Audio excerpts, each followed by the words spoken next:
시청자 여러분, 총선을 우려하는 목소리가 많이 나오고 있습니다. 오늘부터 총선까지는 단 17일이 남았습니다. 이번 주 금요일 D-19일에 발표되었던 한국갤럽 여론조사 결과에 따르면 국민의힘 지지율은 34%, 민주당은 33%, 국민의힘이 1%포인트 앞서고 있습니다. 그런데 4년 전 똑같은 시점 4.15 총선 직전 여론조사 결과는 어땠을까요? 2020년 3월 27일 4.15 총선 D-19일 전후로 해서 실시되었던 한국갤럽 조사에 따르면 국민의힘 22%, 민주당이 37%로 국민의힘은 민주당보다 무려 마이너스 15%포인트 상대가 정말 안 될 정도로 저조했습니다.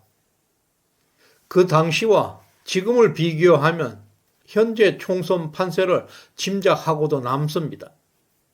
총선 7개월 전부터 여론조사 모든 데이터를 추적해 본 결과 2020년과 2024년의 여론에는 정말 놀랍고 신기한 사실을 발견할 수가 있습니다.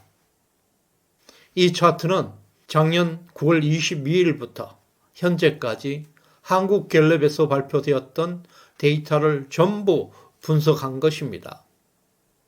국민의힘 지지율에서 민주당 지지율을 뺀 격차를 연결해서 두 당의 지지율 변동 추세를 추적하고 있습니다. 여기서 빨간색 선은 2024년, 파란색 선은 4년 전의 2020년 두 당의 지지율 격차의 변동 상황을 보여주고 있습니다. 안녕하세요. 시청자 여러분과 소중한 시간을 함께해서 대단히 반갑습니다. 구독과 좋아요, 알림 설정은 저에게 큰 힘이 되고 있습니다. 3월 24일 일요일입니다. 여기서 우리가 주목할 사실은 빨간색 선이 대부분 원점 제로선 위에 플러스 값을 기록하고 있다는 사실입니다. 이것은 2024년 총선 기간 동안에는 국민의힘 지지율이 민주당 지지율보다 높다는 것을 의미하고 있습니다. 반면에 파란색 선은 마이너스 15%포인트 근처에서 움직이고 있는 것을 볼 수 있습니다. 이것은 2020년 총선 기간에는 국민의힘 지지율이 민주당보다가 마이너스 15%포인트 낮았다는 것을 나타내고 있는 것입니다. 2020년에 이러한 열악한 여론 환경의 그 결과는 민주당이 180석을 차지했다고 합니다. 이러한 2020년 총선 기간에 나타난 압도적이고 일방적인 여론조사 데이터는 2020년 총선의 정당성을 주장하는데 그 근거로 활용되어 왔습니다. 2020년 4.15 총선에서 부정선거는 없었다. 당시 여론조사 결과를 보라. 민주당이 15%포인트 이상이나 앞서고 있지 않았나. 이런 여론조사 결과는 민주당이 180석을 차지했다는 정당성을 뒷받침하고 있는 근거가 되고 있습니다. 여론조사 결과를 부정하는 사람들은 과학을 부정하는 반지성주의자로 낙인도 찍었습니다. 부정선거를 주장하는 사람들에게 벌레 취급까지도 했습니다. 4년 전 마이너스 15%포인트나 뒤졌던 국민의힘이 현재는 2 내지 3%포인트로 우세한 지지율을 보이고 있습니다. 그렇다면 왜 국민의힘이 이런 여론 환경에서 또 패배할 것이라고 주장하고 있습니까? 4년 전과 비교해 볼 때 무려 플러스 17%포인트 격차로 여론 상황이 매우 우세한 상황으로 전개되고 있습니다. 이것은 국민의힘이 지금까지와는 비교할 수 없을 정도로 유리한 위치에 서 있음을 의미하고 있습니다. 그럼에도 불구하고 부정선거는 없었다고 주장하는 일부 사람들은 이번 선거에서도 참패할 것이라고 예측하고 있습니다. 4년 전 국민의힘이 마이너스 15%포인트로 일방적인 열세를 보이고 있을 때 그 당시 여론조사는 과학이라고 주장하고 그 결과 민주당이 180석을 차지한 것은 과학적 결과라고 받아들였었습니다. 현재 플러스 2 내지 3%포인트 우세를 보이고 있는 지금의 여론조사는 과학이 아니라고 주장을 하고 있는 꼴입니다. 충격적인 근거 하나를 더 보여드리겠습니다. 한국갤럽의 여론조사를 자세하게 들여다보면 놀라운 사실이 또 발견됩니다.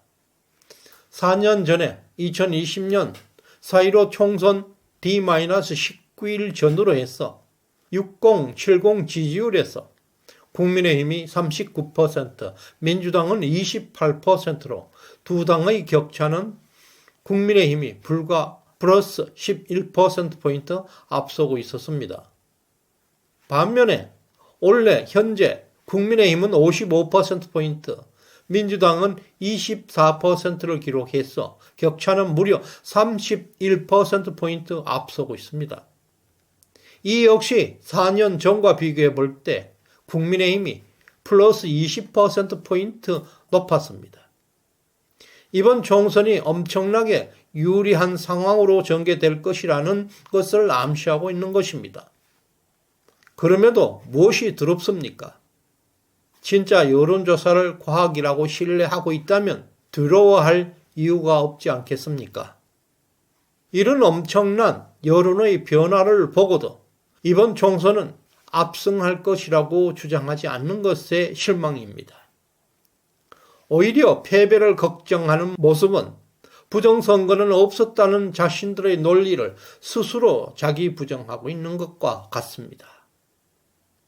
앞으로 대한민국에서는 수년 동안 6070 세대가 대한민국의 모든 선거에서 결정적 역할을 할 것이라는 것은 명백한 사실이 되고 있습니다. 현재 국민의힘 내부에서 일각에서 번지고 있는 총선 위기론의 그 원인은 6070 세대의 실망감에서 비롯되고 있다는 사실을 정확히 인식해야 합니다. 이것이 정확한 진단입니다.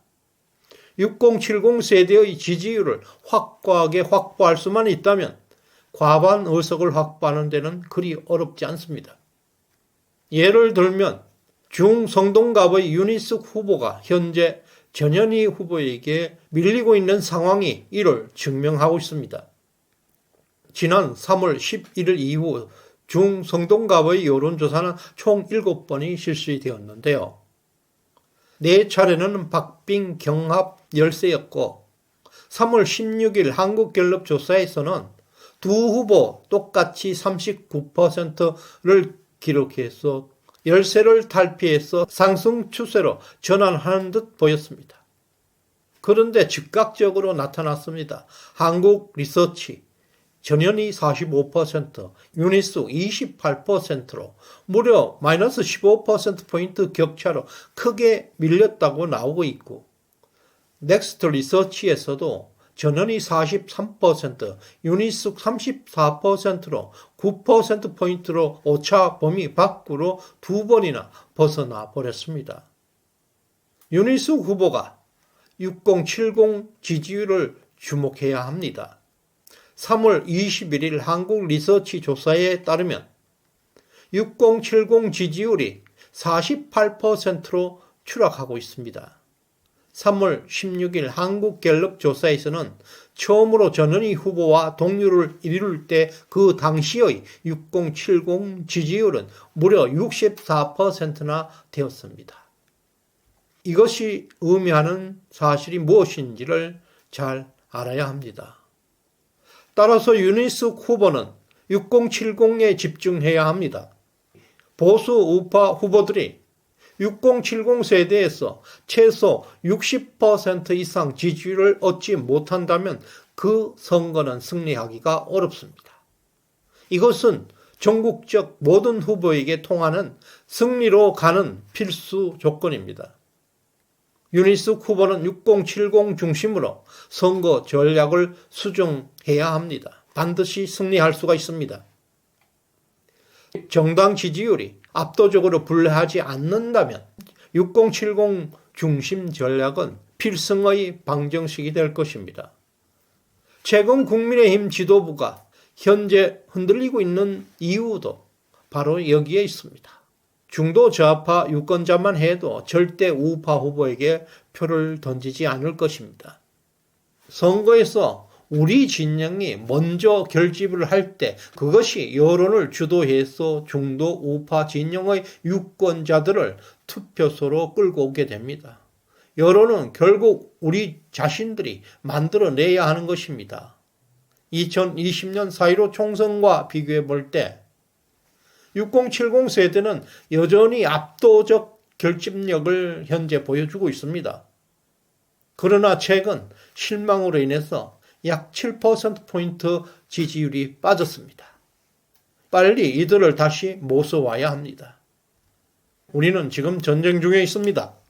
일단 과반수를 만들어 놓고 봅시다. 끝까지 시청해 주셔서 감사드립니다.